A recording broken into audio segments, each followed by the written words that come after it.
ये कहानी रामगढ़ के राजा भानु सिंह की है, जो बेहद ही प्रतापी और लोकप्रिय राजा हैं।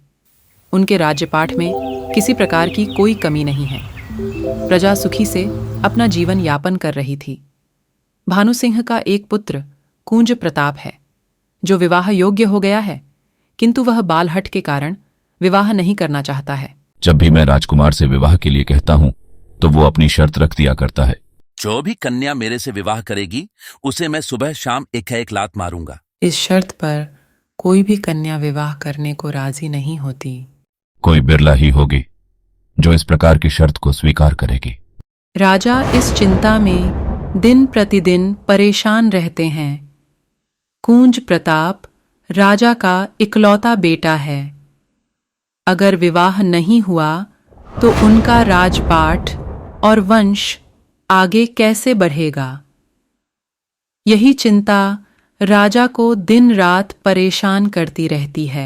मैंने दूर दूर राज्यों में अपने बेटे के शादी लिए न्योता भेजा, किंतु राजकुमार के इस शर्त के सामने कोई भी विवाह के लिए राजी नहीं होता। काफी समय बीत गए थे। एक कन्या देविका ने इस प्रकार की शर्त और चुनौती को स्वीकार कर विवाह करने के लिए हामी भर दिया। समय और मुहूर्त देखकर दोनों का विवाह संपन्न हुआ। सभी विधि विधान पूर्ण कर जब दोनों कोहबर में पहुंचे तब आपको मेरी शर्त याद है ना राजकुमारी? हाँ, याद है हमें राजकुमार। सो क्या मैं आपको लात मारूं? आप मुझे लात तभी मार सकते हैं जब आप स्वयं से कमाने योग्य हो जाएंगे। अभी पिताजी के कमाई पर आप मुझे लात नहीं मार सकते।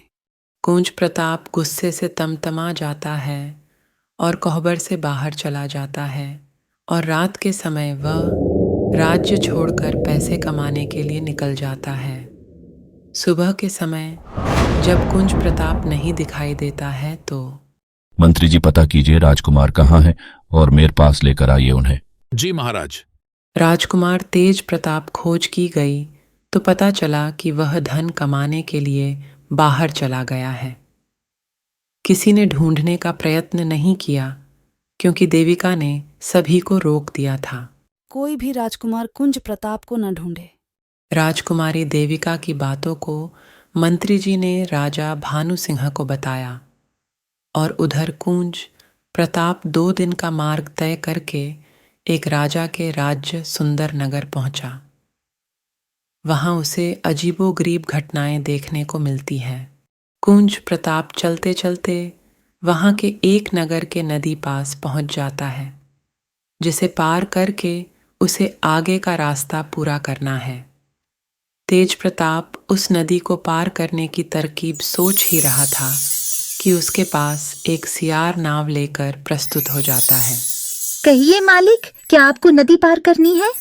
कुंज प्रताप की आंखें फटी की फटी रह जाती हैं। यह क्या, सियार नाव चला रहा है और वह आदमी को बैठाकर उस पार भी करेगा? राजकुमार तेज प्रताप सोच में पड़ जाता है। मालिक, क्या आपको नदी पार करनी है या नहीं? हाँ, मुझे नदी पार करनी है। आइए मालिक, नाव में बैठिए। तेज प्रताप सधे हुए कदमों से नाव पर सवार हो जाता है और कुछ ही देर में वह नदी के पार उतर जाता है। कुंज प्रताप ने इससे पहले ऐसी अजीबोगरीब प्रकार की घटना कभी नहीं देखी थी। वह कुछ सोच समझ भी नहीं पा रहा था कि सामने एक तालाब नजर आता है। उस तालाब पर एक हंस और हंसनी का जोड़ा कपड़ों को धो रहा था। कपड़ा धोने के बाद आसमान की ओर उछाल देता था। वह कपड़ा वापस जब जमीन पर आता तो सूख कर अपने आप ही तह लग जाता था। कुंज प्रताप को अपनी आंखों पर यकीन नहीं हो रहा था। क्या इस प्रकार आसमान में कपड़ा उछालने पर अपने आप सूखकर और तह लगकर आ सकता है? खैर, अब उसे धीरे धीरे आभास हो रहा था कि यह कोई जादुई नगरी है और यहाँ पर अजीबोगरीब घटना सामान्य हो सकती है। थकान के कारण वह वही पेड़ के नीचे बैठ गया और हंस हंसनी के चमत्कार को अपनी आंखों से देख रहा था। हंस हंसनी अपना काम समाप्त करके वहां से उड़ जाते हैं, जबकि तेज प्रताप वही पेड़ की छांव में बैठा रहा। धूप कम होने पर वह शहर की ओर प्रस्थान करता है और शहर पहुंचकर राजकुमार कुंज प्रताप पास ही के एक दीवार पर बड्ढा सा पोस्टर लगा हुआ देखता है, जिस पर शहर में हो रही अजीबोगरीब घटना को बताने और सच साबित करने पर मुंह मांगा इनाम राजा द्वारा देने की बात लिखी रहती है। मुझे अपने मेहनत से कमाई करने का अवसर मिल गया। अब मैं अपने शादी की शर्तों को पूरा कर सकता हूं और अब मैं राजकुमारी को सुबह और शाम लात मार सकता हूं। वह झटपट राजा के पास पहुंच जाता है और वह अपने आंखों से देखी गई सारी घटनाओं के बारे में राजा को विस्तार से बताता है। यह तुम विश्वास के साथ कैसे कह सकते हो? जी हुजूर, मैंने अपनी आंखों से देखा है। क्या तुम वह सब मुझे दिखा सकते हो? हाँ अवश्य, आप मेरे साथ चलें। जैसा तुम बोल रहे हो। अगर तुमने नहीं दिखाया तो तुम्हें आजीवन बंदी बना लिया जाएगा। जी हुजूर, किंतु एक बार चलकर आप खुद ही देख लें। अगर मैं आपको सच दिखा दूंगा तो क्या आप मुझे आधा राज्य दे देंगे? अवश्य, हम वचन के पक्के हैं। कोई शक? तो महाराज जल्दी करें, मैं आपको सारी घटनाओं को अभी दिखा सकता हूं। राजा अपने मंत्री और कुछ दरबारियों के साथ कुंज प्रताप के पीछे पीछे चलने लगते हैं। कुंज प्रताप एक एक करके दोनों जगह जाता है। पहले वह सभी को लेकर उस तालाब के पास पहुंचा जहां हंस हंसिनी कपड़े धो रहे थे, परंतु हंस हंसिनी इतने दूर से राजा और उसकी सेना को आते देख अपनी गठरी बांधी और आसमान में उड़ जाते हैं। कुंज प्रताप राजा को लेकर जब उस तालाब पर पहुंचता है तो वहां कोई नहीं रहता है। यह घटना तो झूठी साबित हुई। अब कुंज प्रताप सभी को लेकर उस नदी के पास पहुंचा जहां सियार नाव चला रहा था। सियार इतनी बड़ी सेना आते देख घबरा गया और सोचने लगा, मैं अकेला जीव इतनी बड़ी सेना को कैसे पार करा सकूंगा? ये बात सोचकर सियार नाव छोड़कर भाग खड़ा हुआ। कहाँ है सियार जो नाव चला रहा था? महाराज, मैंने वो सियार तो यही देखा था। अब कुंज प्रताप की यह बात भी राजा के सामने झूठी साबित हुई। कुंज प्रताप, तुम्हारी दोनों घटनाएं गलत साबित हुई। तुम्हें हमारे साथ मजाक नहीं करना चाहिए था। नहीं महाराज, मैं मजाक नहीं कर रहा हूं, मैं तो अपनी आंखों देखी बातें आपको बता रहा हूं। कुंज प्रताप दोनों घटनाओं को साबित नहीं कर पाया था, अतः उसे सैनिकों, इस आदमी को बिना देरी किए बंदी बना लो। कुंज प्रताप अपनी बातों पर डटा रहा, किंतु राजा ने एक बात नहीं सुनी और कठोर सजा देने का ऐलान कर दिया। और दूसरी तरफ काफी दिन बीत गए थे। इधर कुंज प्रताप की नवविवाहिता पत्नी देविका चिंतित होने लगी थी। अगर वह पैसे कमाने के लिए दूसरे राज्य गया है और पैसे कमाने लगा है तो लात मारने की लालसा में तुरंत लौटकर आता, किंतु लगता है उनके साथ कोई अप्रिय घटना हो गई है। शायद हमें कुंज प्रताप की खोज करनी चाहिए। देविका ने सुंदर युवक का वेश धारण किया और कुंज प्रताप की खोज में निकल गई। बहुत सारे राज्यों में तलाश की, किंतु तेज प्रताप का कोई सुराग हाथ नहीं लग रहा था। तभी देविका राजकुमार को ढूंढते ढूंढते उसी राज्य में पहुंच जाती है जहां तेज प्रताप को कैद किया गया था। देविका ने भी वह सभी घटनाओं को बारी बारी देखा जो राजकुमार ने देखा था, और दीवार पर लगे उस इनाम के बारे में भी पेरहा जो राजा के द्वारा घटना को सच साबित करने के बाद दिया जाना था। देविका को विश्वास हो गया कि हो ना हो, कुंज प्रताप को इसी राजा ने बंदी बनाया हुआ है। यह राजा की कोई चाल है जिसे कोई व्यक्ति सच साबित नहीं कर पाता। देविका ने तेज प्रताप को कैद से छुड़ाने की रणनीति बनाने के लिए वह अपने राज्य लौट आई। अपने राज्य आकर देविका ने एक सेना तैयार किया जिसमें 2 कुत्ते और 2 चील को पाला। दोनों को भरपूर प्रशिक्षण दिया गया।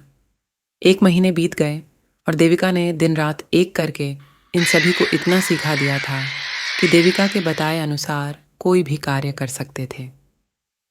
जब सभी देविका के आदेश के अनुसार प्रशिक्षित हो गए तो देविका ने एक सुंदर राजकुमार के भेष धारण करके उन सभी को अपने साथ लेकर उस राज्य की ओर चल देती है। और तभी रास्ते में एक राहगीर पूछता है, भैया, क्या तुम करतब दिखाने वाले हो? नाना भैया, ये सब तो मेरे पालतू जानवर हैं। सफर पूरा करके देविका राजकुमार के भेष में सुंदर नगर पहुंच गई। देविका को पहले सियार मिला और उसने उसके पास दोनों कुत्तों को तैनात कर दिया ताकि सियार नाव पर से भाग न जाए। फिर देविका ने आगे तालाब, जहाँ हंस हंसिनी कपड़े धोया करते थे, वहां पहुंचकर दोनों चील को तैनात कर देती है ताकि हंस हंसिनी का जोड़ा उड़ाच न जाए। फिर राजकुमार के भेष में जो देविका है वो आगे बढ़ जाती है। शहर पहुंचकर राजा के दरबार में देविका हाजिर हो जाती है। आंखों देखी पूरी घटना को साबित करने की बात कहकर राजा को अपने साथ चलने का आग्रह करती है। राजा अपनी शर्तों को राजकुमार से बताता है ताकि बाद में कहना सुनना ना रहे। महाराज, मैं आपके सारे शर्तों को मानता हूं। राजकुमार पूरी तैयारी के साथ आया था। वह राजा को अपने साथ लेकर उन दोनों स्थानों के लिए निकल पड़ी डेटता है। राजा और उसके मंत्री जब उस तालाब के पास पहुंचते हैं, महाराज, वो देखिए हंस हंसिन को, जो कपड़े धोकर आसमान की ओर उछालकर फेंक रहे हैं, और नीचे देखिए वह कपड़ा अपने आप सूख कर और तह होकर वापस जमीन पर आ गिर रहे हैं। हाँ, ठीक है। राजा ने ये जादू अपनी आंखों से देख लिया।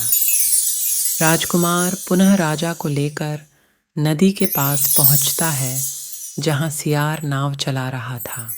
महाराज, वो देखिए सियार को, जो उन लोगों को नदी पार करवा रहा। हाँ, ठीक है। शर्त के अनुसार राजा का पूरा राज्य अब राजकुमार का था। राजा के नौकर चाकर, महल और सैनिक भी। तभी देविका ने तुरंत सैनिकों को आदेश दिया, इस राजा को बंदी बना लो, आज से मैं तुम्हारा राजा हुआ। शर्त के अनुसार राजा अपने आप को तथा पूरे राज्य को हार गए थे। सिपाहियों ने फौरन राजा को बंदी बना लिया और पूरे राज्य में नए महाराज की चर्चा फैल गई थी। सभी नए महाराज से मिलना चाह रहे थे। मैं सभी बंदियों को रिहा करने का आदेश देता हूं। किंतु उससे पहले वह सबसे मिलना चाहते थे। सभी बंदियों को उनके रिहाई का आदेश सुनाया गया। सभी खुशी के मारे नाचने गाने लगे। उन्होंने आज़ाद होने की उम्मीद ही छोड़ बेच दी थी। सभी बंदियों को रिहाई के लिए तैयार किया गया और राजा के सामने एक एक करके पेश किया गया। कुंज प्रताप को देविका ने, जो अभी पुरुष भेष में राजा बनकर बैठी थी, पहचान गई। तत्काल आदेश दिया, इस व्यक्ति को अलग एक तरफ रोक कर रखा जाए। ऐसा ही हुआ और उधर कुंज प्रताप को कुछ समझ में नहीं आ रहा था। राजकुमार ने तो सभी बंदियों की रिहाई कर दिया है, किंतु मुझे क्यों रोका गया? क्या मैंने कोई गलती की जिसकी सजा मिल रही है?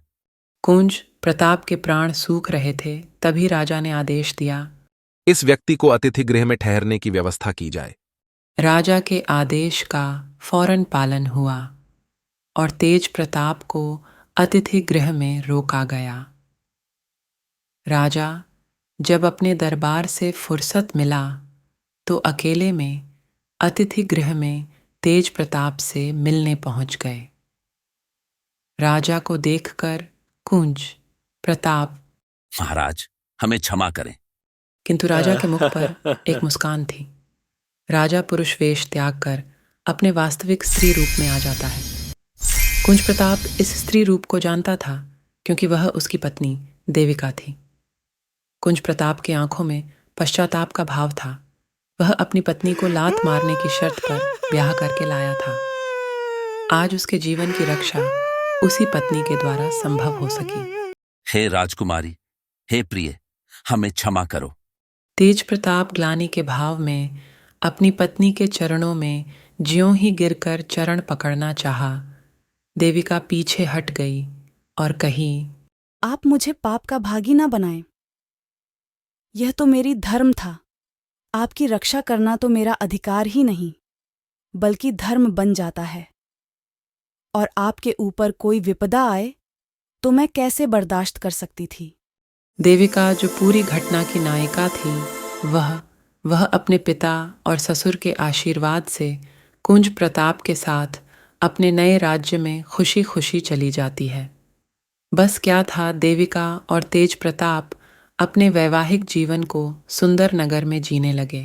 दोस्तों, अगर आपको हमारी वीडियो अच्छी लगती है तो please like, share and subscribe और हाँ, बेल पर क्लिक करना न भूलें।